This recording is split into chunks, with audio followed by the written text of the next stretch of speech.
Thank you, ladies, for your number this morning. Enjoyed that. This morning we're continuing with our series looking at some of the prophets of the Bible in the Old Testament. And today we're looking at Zechariah. Would like to talk a little bit about him, who he was, when he lived, his message, and what application we can have for us today. So the book of Zechariah, of course, was written by a man named Zechariah, and there are several different Zechariahs mentioned in the Bible, and so sometimes people are a little confused as to who this one might be. Of course, there's Zechariah, who's the father of John the Baptist, and he lived several hundred years after this man. And there are several other priests named Zechariah. It seemed to be a popular name. Some lived before him. This particular Zechariah lived, well, he was actually born in Babylon and came back to Jerusalem with the exiles. And so his ministry took place between around 520 BC and 470 BC. It spanned a period of about 50 years. When he started his ministry, he was a rather young man, probably in his late teens or early 20s. And he was a contemporary of Haggai, who we talked about in our last sermon. And Haggai was a very old man, and he and Zechariah's ministry overlapped for a short period of time. And both of them, their ministry focused on the encouraging of the people about rebuilding the Temple of Jerusalem and of revival. That was the main focus of Haggai's very short ministry and the first part of Zechariah's ministry. And so Zechariah was a priest. He wasn't of the family of the high priest, but he was one of the members of the priestly family. So he was both a priest and a prophet.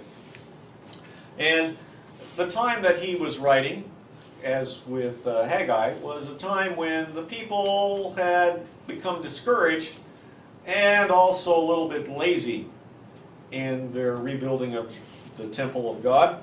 And as we talked about last time, because of opposition from the surrounding people, they used that as an excuse to put off the work and instead focused on their own prosperity and their own rebuilding of their own homes and houses.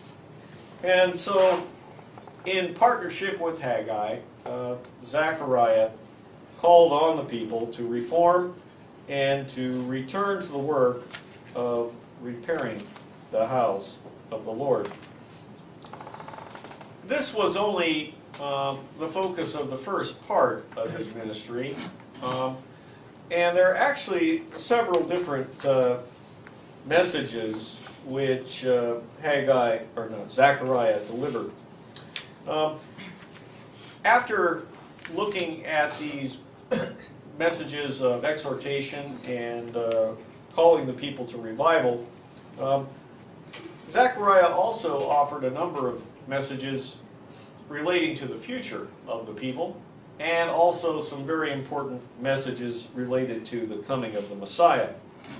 And some of Zechariah's messages overlap a little bit with prophecies of Daniel. We talked about Daniel's visions of kingdoms, and in some of Zechariah's prophecies also related to that. He had some visions of horns and crowns, which were related to the empires that would rise and scatter and reassemble and then later protect the Jews from their enemies.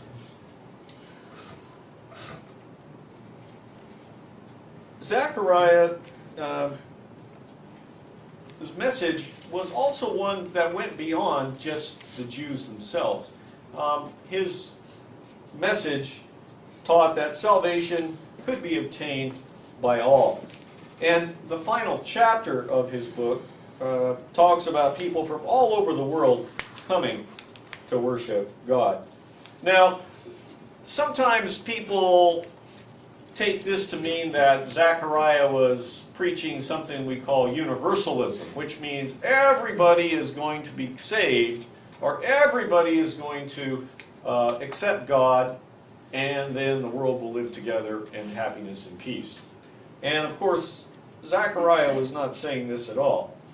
Zechariah was simply saying that all have the opportunity, all have the chance, but it is up to each person to decide.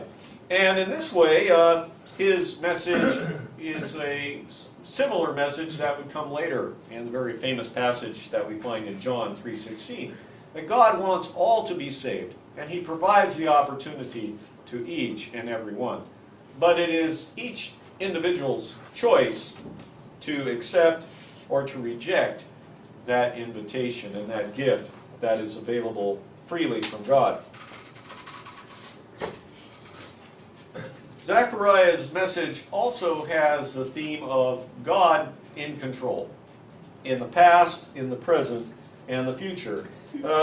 He often reviewed through his message how God had led and protected and punished the people in the past for their sins, and how He had brought them back and fulfilled the prophecies of restoring them to the land, and how He had protected them from their enemies and allowed them to return to their homes, and how in the same way God would control their future, that the things that He had promised based on their acceptance of the covenant and following the covenant that had been made, that He would provide for them individually and as a society. But during the time that Zechariah was serving as a prophet and priest, there was a transition that took place in the land of Judah and in the province of Judea. Of course, the people did rebuild the temple in the early part of his ministry, but then they became complacent and they began to focus on the rituals associated with Judaism, and they began to build up barriers and walls between themselves and their neighbors.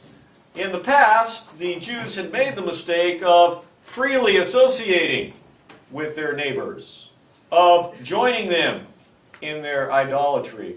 And the people at this point went to the other extreme. Instead of being a witness and sharing and reaching out to their neighbors to share what they had, they began to create barriers and walls, declaring that the Gentiles versus the Jews, and the Gentiles were unclean. And many rules and regulations began to emerge about controlling and governing the interaction between the Jew and the non-Jew. And with this ritualization, people begin to lose the sense of what their religion was really all about. They focused on the rules and the forms and the ceremonies and lost sight of the spirit behind these things and what these ceremonies represented. And Zechariah warned the people that if they did not listen to the warnings and the calls for reform that God was sharing through him, then God would stop speaking to them. And we have a very famous passage in Zechariah 7, verse 13. Zechariah 7, verse 13. When I called, they did not listen. So when they called, I would not listen, says the Lord Almighty. And here Zechariah was prophesying that the gift of prophecy to the Jewish nation was going to come to an end. And this took place during Zechariah's, in the following prophet. Malachi was the last prophet. And there was a 450-year gap between Malachi and John the Baptist, who would then prophesy about the coming of Christ. And from that period of Zechariah, we also read in other sources, such as Josephus, a very famous Jewish historian, that the Jews begin to disrespect prophecy and prophets, even though they continued to be zealous for the law and zealous for the ceremonies. They turned away from the prophets, and so God stopped talking to them through the prophets. When they went to inquire of God, there was no response. No prophets would give them answers, at least no true prophets. And of course, part of the problem was there were also false prophets. And Zechariah warned the people about listening and following their advice as opposed to the message that came through God. Another very important part of the book of Zechariah is his description of the coming of the Messiah. And some of the prophecies that are found there, of course, there are two levels of prophecy. One level referred to the first coming of Christ, and the second level is the final return at the end of time. One of the more famous passages is found in Zechariah 9, verse 9. Zechariah 9, verse 9. Rejoice greatly, O daughter of Zion. Shout, daughter of Jerusalem. See, your king comes to you, righteous and having salvation. Gentle and riding on a donkey, a colt, the foal of a donkey. And of course, this prophecy was carried out at the triumphal entry into Jerusalem of Christ just before, during Passover and just before his arrest and crucifixion. And so Zechariah also gave warning and promise of the Messiah that would come.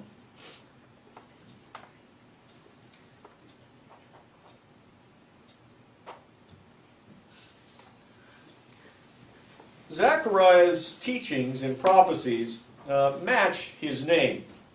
And his name means Yahweh remembers, or the Lord remembers.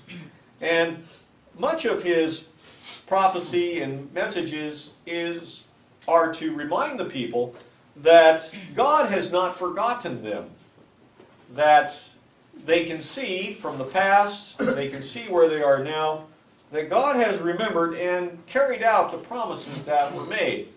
They were told after 70 years they would be restored to their land, and that had been carried out. These exiles were living proof that God was true to his word. And throughout his message, he was telling the people that regardless of their condition, God would not forget them. God would remember. But that meant that they also needed to remember. A covenant or a contract is made up of two parties. You cannot have a unilateral contract. Both sides or both groups have to make an agreement and carry out the conditions in order for the contract to be fulfilled and to be valid. And God remembered his contract, and he remembered the promises he made, but they were conditional that the other party, the Israelites, would carry out and adhere and follow the terms of their covenant, which were to obey and to follow God and turn not to any others. And so Zechariah's message was one of warning, one of exhortation, and also one calling them to remember what God had done in the past, what he was doing for them today, and the promise of what would come in the future.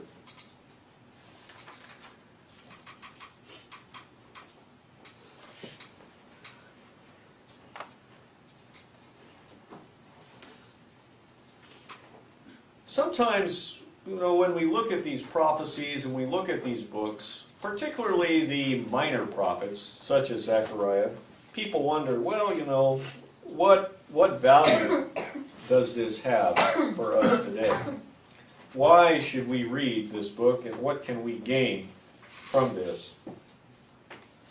And, of course, one of the most important messages is that God expects sincere worship and moral responsibility for our lives. Our religion is not just a hobby. It's not just a series of ceremonies and rituals. You know, it's not just coming to church on Sabbath or saying a blessing before you eat or praying before you go to bed or when you get up in the morning. There are many little Christian rituals that many of us pursue every day. And these rituals are, of course, important. It is important to pray. It is important to ask God's blessing. It is important to come to church and to fellowship with other believers and to be enriched through both the fellowship and through the messages one can receive. But simply going through the motions of Christianity is not enough. Christianity is not just a collection of rituals. It's a process which is to affect our heart and affect our mind and affect our whole being. Jesus did not say, they will know we are Christians because you keep the Sabbath. He said, they will know we are Christians by your love. Love is the key.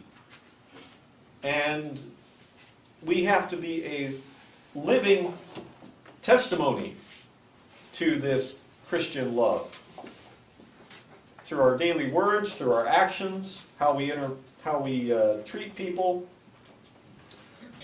We are going to be judged not just by what we say, but by what we do. We have the English expression, actions speak louder than words. And sometimes Christians say a lot and do very little. They talk about, oh, let's love your neighbor, and then they ignore their neighbor. They talk about patience and kindness, and then they scream and yell at their co-workers when they're upset with them. And if we're going to be truly God's children, then we have to follow and live by His guidelines and His rules and regulations. And that doesn't mean that the rules and regulations of themselves are what make us holy, of course, but they provide us a definition of what kind of behavior God expects of His people. And so our religion needs to be more than just a set of customs. It has to go far beyond that. It has to reach into every aspect of our life. And that's something that non-Christians do not always understand or appreciate. Sometimes non-Christians in Japan think of religion as like a hobby. Well, you go to church on Sabbath, that's your circle. Japanese have their circles. Well, this circle and that circle. And so, you have your circle and you can go there on Sabbath. That's fine for a couple hours. But, the rest of the week, you don't need to worry about it. You went and you put in your 2 hours or 3 hours and, don't let it interfere with the rest of your life. But, of course, as Christians, that's not the attitude we should follow or even be interested in. If we truly love God, we will welcome and embrace the lifestyle and the directions He has given us. If we truly want to serve God, we will happily do the things that He asks and requires of us. And so Zechariah's message is very important in that respect.